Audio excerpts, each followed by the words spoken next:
قالوا لا يا ام شيماء، لا لا، ولا سلام ولا كلام ولا ازاي ولا ما ازيش. ايه يا ام شيماء مالك فيه ايه؟ مزعله ابو شيماء الله يرحمه ليه يا ام شيماء؟ الراجل يتصل بيا يشتكي لي منك، انت لا رحمه الراجل عايش ولا ميت. لا اله الا الله يا رب. متخانقه مع الراجل ليه يا ام شيماء وعماله تلقحي عليه على الفيسبوك؟ ايه اللي حصل؟ احكيلي احكيلي احكيلي. هم هم يا شيخة، عايزين نرقص في الانتخابات؟ لا اله الا الراجل ما تسيبي يا ام شيماء، خلاص سيبيها تعملي عقلك بعقله. سيبي يا ام شيماء، ما الناس كلها هتنزل ترقص، يعني ايه المشكل؟ لا سيبيه سيبي يفك عن نفسه. ده هيبقى جميل ابو شيماء. تخيلي كده وهو واقف قدام الشهر العقاري كده يعمل توكيل وعمال يرقص بقى، ولا جايب تنوره وحصان، هيبقى جميل يا ام شيماء. يا شيخه سيبيه. انت عارفه انت في اوروبا والدول المتقدمه بينزلوا يرقصوا. امال انا شفتهم.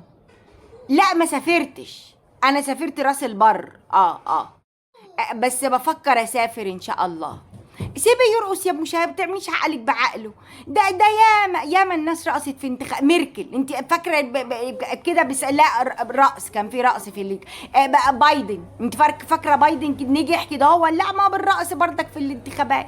سيبي يا ابو شهاب يفك عن نفسه. ده انا اوريكي شويه حاجات دلوقتي والناس نازله ترقص يعني ومحدش يتكلم. يا ام شيماء اقعدي ساكته. اهو يا ام شيماء شوفي، اللهم صل على الناس قدام اللجان. تنوره اهو اللي قلت لها عليها حاجات والله. بسم الله ما شاء الله. ارقص يا حبيبي. بص هاي، باي باي باي باي. عامل ايه؟ عشان بس في نغمه طبعا انتوا عارفينها، انا شايلاها عشان حقوق الطبع والنشر، بس انتوا عارفينها. كل الناس راح ترقص. يلوي يلوي. وانا مش عارفه جدي ده جاي بيرقص ليه؟ انت يا جدو عايز ايه تاني؟ عايز ايه تاني يا جدو؟ اهو سبحان الله. وكأنني يعني اتفضل. لا مش كده وبس، لسه مش كده. في طنط دي بس انا مش يعني مش يا ريت تمشي. انا قلت لا، ده اكيد مش قدام انتخابات ولا قدام توكيلات ولا حاجه، بس لقيتها برضك قدام توكيلات. مش عارفه يجي صحيت من النوم بهدوم النوم بتاعتها جلابيتها ولا مبصر هي لابسه ايه، وراحت انا عايزه اغطيها، مش عارفه اغطيها ازاي، بس انا عايزه اوريكم المشهد ان ده برضك عند ايه، عند توكيلات اظن شايفين يعني. وفي فرقة كمان، في فرقة يعني هو بس مش كده. لا سكتنا على كده، لا نسكت ليه ثانية واحدة؟ احنا لازم نبقى عرة العرر قدام الناس. لازم ما لناش عين احنا نعديش انتخابات من غير اما نرقص. احنا عندنا كبت بنفضل شايلينه من الانتخابات للانتخابات، من التعديلات للتعديلات، من دستور لدستور، في كبت رقص. ثانية واحمد حبايبي. ان شاء الله يا رب تسمعوا الزغاريد بس، وما تسمعوش الاغنيه عشان حقوق الطبع والحشو. اللهم صل. زغراتي يا طنطي زغراتي. دي حنه. لا دي اكيد حنه ان شاء الله، دي مش انتخابات باذن الله. حنه. طب انا لا عايزه بس اوطي لكم الصوت وهجيب لكم برضه. اهو هيجيب لك بقى. ما شكرا يا شكرا. تفتكروا كده يا جماعة ان انا من كام يوم 4 5 او 3 4 او 2 3 ايام طلعت وقلت لكم يا جماعة روحوا الانتخابات زي ما انتم عايزين، روحوا انتخبوا اللي انتم عايزينه، بس بلاش المظهر الغير حضاري ده. يعني نفسي تحصل انتخابات من غير ما يقولوا الستات نزلت رقصت. انا كنت هقول ايه، طب يا جماعه ما تخلوا الانتخابات للرجاله وبلاش الستات تروح. لا لقيت فيديوهات للرجاله بترقص. هي حقنه يعني؟ بيدوكوا حقنه وانتوا رايحين مثلا بتدوا البطايق بتاعتكم علشان تحطوا اسمائكم والكلام، بيدوكوا حقنه رقص. ايه اللي بيحصل يا جماعه؟ فين المظهر الحضاري الديمقراطي بتاع اداء الانتخابات ده؟ فين يعني؟ ولا يبقى لا مظهر حضاري ولا ديمقراطي، يعني الاتنين ما يمشيش والله العظيم. بس ما علينا. انا ليا دلوقتي كذا نداء. اولا يا ستات انتوا هتروحوا ترقصوا يبقوا ما تروحوش، يعني وفروا على نفسكم عشان على كده متعاير بيكم. يقول لك الستات في مصر بتنزل ترقص قدام اللجان.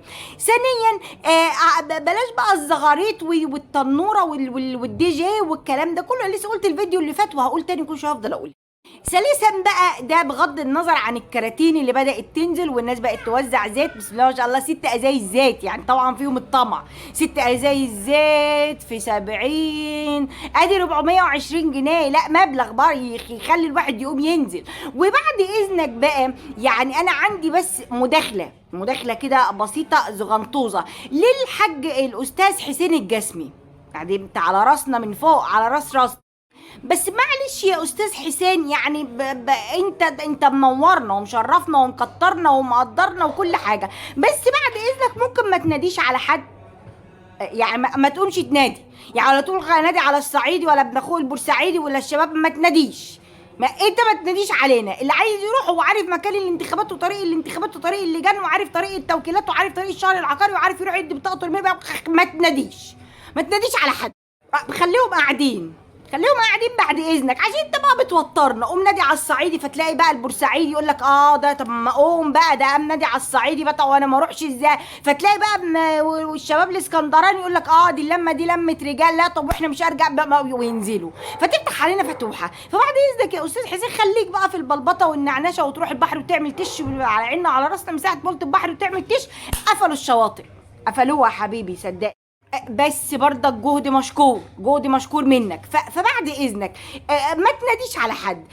عايزه اقول لكم لفته كده، لو تفتكروا السنه اللي قبل اللي فاتت، من حوالي سنتين، المدرسه اللي رقصت، كانت رحله تبع المدرسه ورقصت، وطلعنا كلنا. ما ينفعش ان منظر ده، لكل مقام مقال، وما ينفعش انا طالعه رحله مع الطلاب بتوعي ان انا انزل لمستوى قوي كده واقعد ارقص في وسط الشباب وفي وسط الطلبه.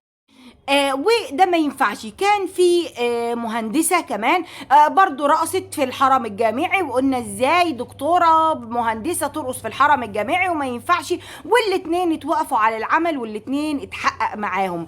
هل بقى ان منطقي ان الرقص قدام الانتخابات ده يبقى عادي؟ انا لو من القاضي اللي بيبقى مشرف على لجان الانتخابات، او الناس اللي مشرفة على التوكيلات في الشهر العقاري، هطلع قرار واقول اي حد هيرقص قدام لجنه، اي حد هيرقص قدام شهر عقاري، اي حد صوته باطل، انا هبطل صوتك ومش هدخلك لا تنتخب ولا اي مناظر مش معقوله. مناظر الناس اللي نازله، عمرك ما تلاقي حد مثلا محترم كده، مثلا يعني ست كده ارستقراط كده، او ست مهذبه، او ست مثلا مش هقول التعليم ملوش علاقه بالثقافه، يعني ست كده عارفه حقوقها وواجباتها، وعارفه واقفه ترقص قدام لجنه. انا ما شفتش، كل اللي شفتهم ستات من العينات اللي انت شفتوها، طنط اللي لابسه هدوم البيت ونازله ترقص بيها قدام اللجان، وطنطات التانيين اللي معرض دول جايين منين برضو كمان واقفين يزغرطوا، ولا كانها حنه. هي مش حنه يا جماعه، مش حنه صراحه.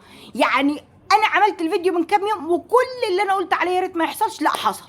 رقص كراتين، مرشحين عمالين يبوسوا طنطات من قورتهم ويبوسوا على ايديهم. تاني يا جماعه. طيب شكرا، خلاص احنا انا اعلن لكم النتيجه خلاص.